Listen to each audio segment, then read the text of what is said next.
All right, so I'm going to start this talk. We did have some people show up for this class last minute. I was going to say that the meditation topic tonight is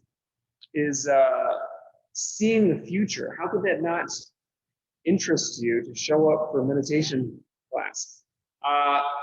So I am not overstating this talk. The gravity of what we're going to discuss tonight is going to allow you to actually see your future. And not only that, you're going to be able to choose and create your future. And if I sound like a cheesy car salesman, that's my intention. But really, this talk, I got the idea from, very tangentially, from the internal challenge of the week, which is to ask somebody what they see you doing in 5 years. And this jogged my memory of an activity or drill that I did once with my Sifu 20 years ago. That was a visualization drill, and he had us, as part of a seminar that we were doing, he had us write out what we wanted our lives to look like in 5 years, and then create a visualization from that. And I'll talk about how that went and what came of it from me later on as we go. But I want to talk about visualization in general, and then more specifically in a couple of different directions. When I say visualization, I mean being able to imagine on some level is just like having a great imagination, but being able to imagine with great detail anything at all. And there are many types of meditation that make use of visualization. There are Qigong exercises and energy work that we do as part of our class, and sometimes in meditation, but more often in Tai Chi, that makes use of visualization. And it's something that we want to be able to do in part of our physical practice in Kung Fu, to be able to visualize our partners, in Tai Chi to be able to visualize our partners, depending on what we're doing, but more often than that, just visualize the form and being able to do the form. But I want to talk about the power of visualization to bring things into reality. And I quote this from time to time because it was one of the more very clear-cut examples of the power of visualization that science has proven here. So there was a study conducted by Dr. Biasiotto. I'm sure I'm just absolutely murdering that name. It was at the University of Chicago, and this was a study where he split people into 3 groups and tested them on how many free throws they can make. So if you've ever played basketball and you're better than me, you probably made a free throw at some point. This is where you're just standing on the line and trying to make a shot. And so he had these 3 groups. One of them, he had this group practice free throws every day for an hour.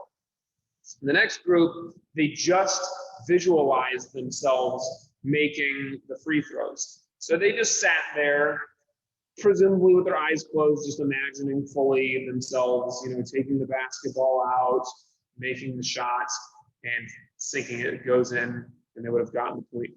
And then the third group did nothing.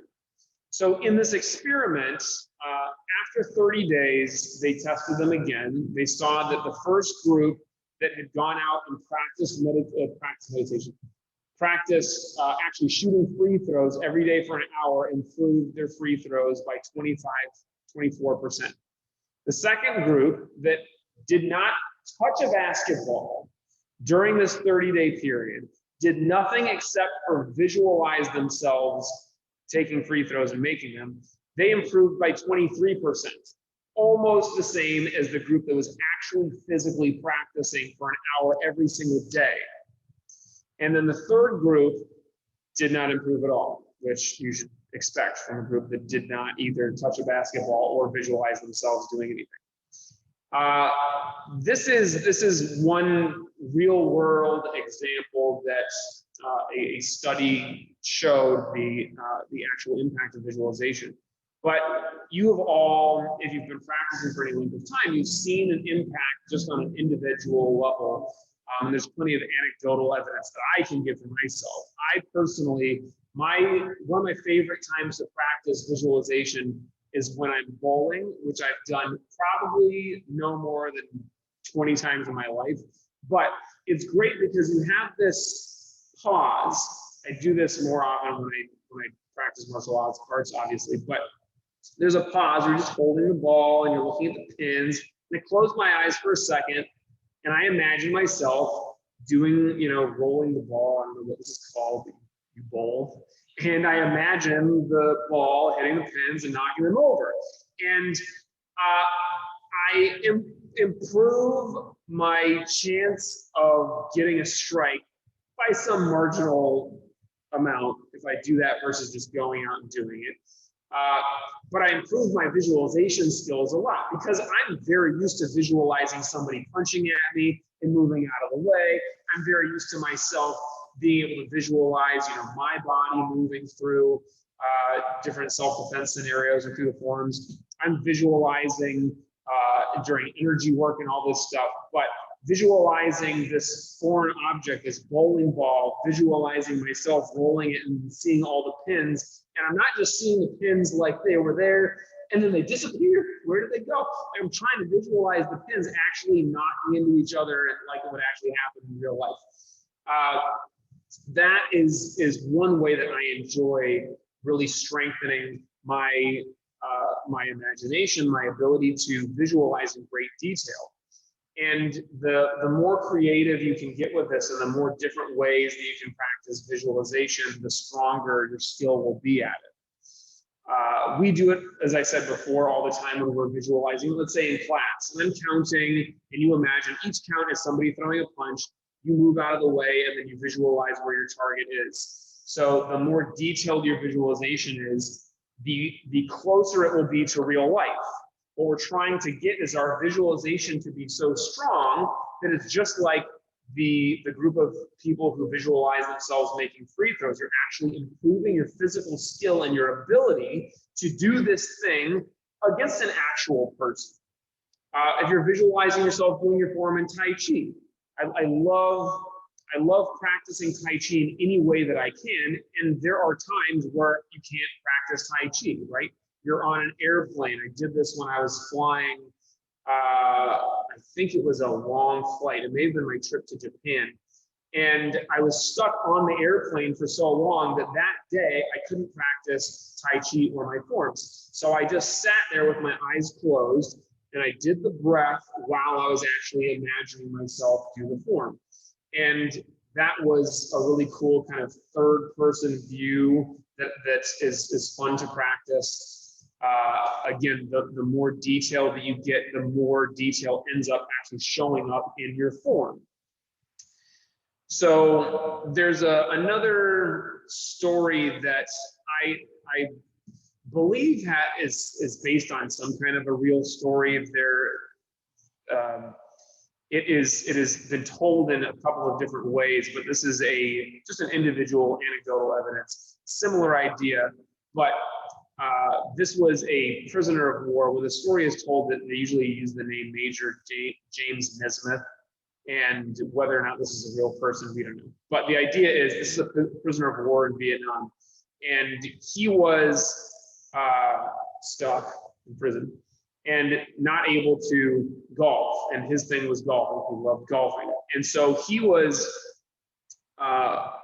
understandably under a lot of stress and not in a great place in life. And he decided that the way he was going to keep himself sane was to visualize himself playing golf every day.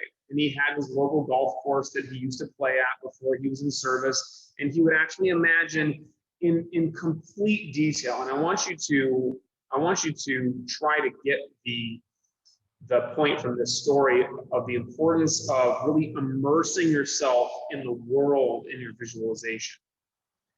So he would imagine himself arriving at the golf course. He would imagine himself getting his golf clubs out and putting them on his shoulder.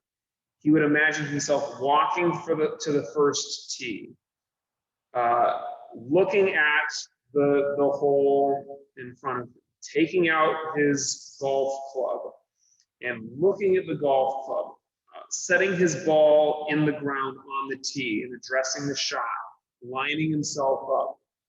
He would imagine himself taking a practice swing.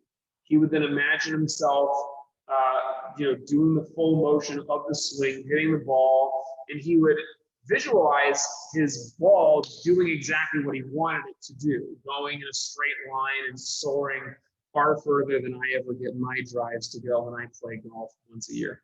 But he would imagine every detail, the spin of the ball in the air, how it landed and rolled on the ground. He would imagine walking, picking up and putting the club back in the golf bag, putting it on his shoulder, walking to where the ball was, setting the golf clubs down, taking the golf club out, doing it all over again for every single shot, 18 holes. And while he was in this world, he was not a prisoner of war. He was not in this situation where many people just never make it out. Either they get driven insane, or they are just not really themselves at the end. And he got himself through, as the story goes, through his time being a prisoner of war, and they eventually released him. And of course, you know how the story ends. He went golfing, and he had shaved off, allegedly, some crazy number of strokes. He shot his best round of golf ever that day. And he hadn't touched the golf club in years. Whether that part is true or not, you know that if you're able to put yourself in a different situation, you're able to transform or transport yourself, your very being, your psyche, but also feel like your physical body is in a different place. This has a very real effect on us. And it's been shown to have an effect on our skill level, but also just on our mental state, our emotional state.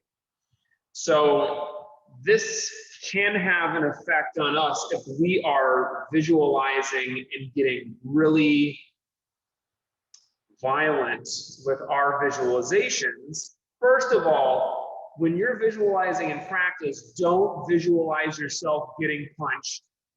Don't visualize yourself messing up your form. Visualize everything as perfect as possible, and you're getting out of the way, and in your visualization, in your imagination, you are the best that you could possibly be. And this is important because if you cannot visualize yourself throwing amazing technique, you will not be able to get your body to do it, right? You have to be able to imagine it and conceive it in your mind before it can become reality. Just like me visualizing myself doing Tai Chi on the airplane, I don't hate being on the plane. I kind of enjoy it sometimes. But the reason I enjoy it is because I can meditate, or because I can, practice Tai Chi in my mind and there's nothing else to do, because I don't pay for internet on the flight. I'm just there sitting, and it's like, what am I going to do with this 16-hour flight across the ocean? I'm going to do something great with my practice and really enjoy that time. So you might find yourself in a situation that you're not really enjoying, and use your visualization, use your control over your mental and emotional state in that situation to great effect. As I said before, we use visualization as part of our Qigong practice and Tai Chi, part of energy work. So my Sifu always likes to say of Qigong, there are three major components with any energy work. There's concentration, will, and breath. So we practice breathing, and that's a very important part of everything that we do. And the concentration and the will are very much tied up in our visualization. If you're able to visualize the energy flowing in your body, this keeps your attention, stops your mind from wandering, which makes it work better. And it also, the will is kind of like where you're sending it, and how much you basically want it to happen. So this in Qigong, some people use and practice Qigong for fighting application, and there are some crazy videos and demonstrations out there, and I got to practice. I didn't get that. I visualize. No, I'm getting ahead of myself. I traveled to Shaolin Temple and got to see demonstrations by some of the practitioners there, and some of the things that they did were absolutely mind-boggling and like nightmare fuel. One of them was somebody hanging himself from a rope from the ceiling, and another one was taking a spear to the throat in a similar demonstration to what I saw my Sifu do once years ago, and strengthening their throat so that they didn't get hurt during this demonstration. And this, and my Sifu would be the first person to say that the point of Qigong is not to be able to show off and not to be able to even, the lowest level reason that you would do this is to be able to make yourself better at fighting, right? Just like the lowest level reason that we practice martial arts is to be able to get good at fighting. It's a thing, and I'm not saying that you should never do it. I want you to be able to defend yourself, but there's way more to it, and there are higher purposes to it, right? So to be able to heal the body is a much better reason to practice energy work in Qigong. And visualization can play a huge part in this. There's a wonderful chapter in Zen and the Martial Arts. If you haven't read it yet, I highly recommend it. But this is one of Bruce Lee's students talking about how he used visualization after he shattered his hand, breaking a piece of concrete. He used visualization to heal his hand much more quickly than his doctors said should have been possible. And so whether you believe that there are, meridians and different pathways of energy flowing through the body that science can't explain, or if you believe that it's just the power of your consciousness driving your body's natural ability to heal itself and really focusing that and kind of amping it up. However you believe that's happening, even if you just believe that it's the placebo effect, a very strong, very detailed visualization has the power to help us heal faster and recover from injuries of all kinds. So this is a very wonderful use of visualization. And then the highest level would be what we practice in this class, meditation, to raise the consciousness and to be able to seek the highest possible state of mind. And you can use visualization with energy work to raise your energy up and not let it be in your limbs, not let it be in the rest of your body, but to keep it centered, flowing up and down the spine, and center it in the third eye, or center it on your crown of your head, as I say, the crown chakra. And when we're able to center our awareness and our energy in that way, using Qigong, that has a massive effect on our meditation. And I encourage you to do that for sure. It's a different kind of meditation from when we are just focusing on the breath, but I like to do it in the very beginning of a meditation every once in a while. Do the Qigong and use the visualization to center your mind and to imagine the energy raising up, and the meditation will be better from there. So now we're going to get into the crazy part of this talk. So I mentioned before, I did this 5-year visualization with my teacher, and I knew at the time that what I was visualizing was probably going to be more like 10 years at the earliest in the future, because part of my visualization was me teaching martial arts, and this was very early on in my practice. And I didn't know much, but I knew that I wasn't going to be good enough to teach and have my own school and move away from my Sifu within the span of 5 years. So I just knew that this was generally going to happen sometime in the future. And I visualized everything that I wanted, and lots of things that I didn't really care that much about, but I thought were great details to really keep myself very much focused on this imagining my future. So in this visualization that I constructed for myself, I was living in California. Remember, at this time I was in Michigan. I was living close to the ocean. I had a, well, I'll go kind of in chronological order. I would wake up in the morning in my house. I would be next to my partner, my wife, and I would meditate, and then I would go wake up the kids, and then we'd like literally roll down the stairs in a very dangerous part of the visualization. I don't know why I had it in there, but it stuck in my head that we're going to roll down the stairs and do this. And in the time that I had woken up the kids and done my meditation, my wife had made a delicious breakfast. It's French toast because it's my favorite breakfast, or at least one of my favorite breakfasts. And we sit down at the table and we eat, and we're talking and having a wonderful time. I leave, I jump in my car. My car in this visualization is a yellow convertible, and I drive, in this visualization, I drive on the PCH to get to the dojo. I didn't really understand geography at this point, but I'm driving on the PCH. I get to the dojo, I walk in the dojo, and it's bustling. There are like 100 people in the school, and the person behind the desk who I had visualized somebody in the past, it was somebody who didn't really look like Catherine, but in the visualization when I do it now, it's Catherine. And she's like, we have 500 students, we just signed up our 500th student. And lately it's been like, we just signed up our 1 millionth student. But I visualize that and I sit down to teach. The class is packed and the door is open and there's like a nice warm breeze blowing in. And the class is just killer. Like everybody's loving it. The energy is high and it's amazing. And then I bow out, we finish class. It's on a weekend, it's on a Saturday. So I still have time to go to the zoo. In my visualization, I think I don't remember if there's actually a zoo anywhere around here now, but we went to the zoo. I've got my kids like riding on my shoulders and we walk through the zoo. We have a great time. And we go home, we have dinner. It's a delicious dinner. I think it's pasta. It's like little bow tie pasta served in a giant metal bowl. And then we sit and watch TV together for a while. We go to bed, and then that's the end of the day.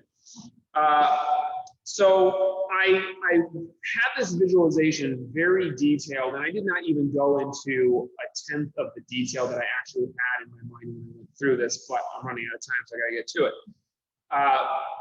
I'm gonna talk about the things that have come true so far and the things that have not yet come true, because I didn't actually have a specific time in this visualization. I just knew it was happening at some point in the future. The first thing that came true out of this visualization was actually the yellow convertible. I got it too early. So I'm going to tell you quickly the crazy set of circumstances under which I got a yellow convertible.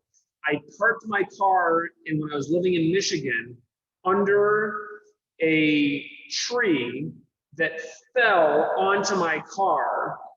And my mom felt bad for me, so she gave me her car, which was a yellow convertible. She bought a much nicer car. So that was the first thing that happened.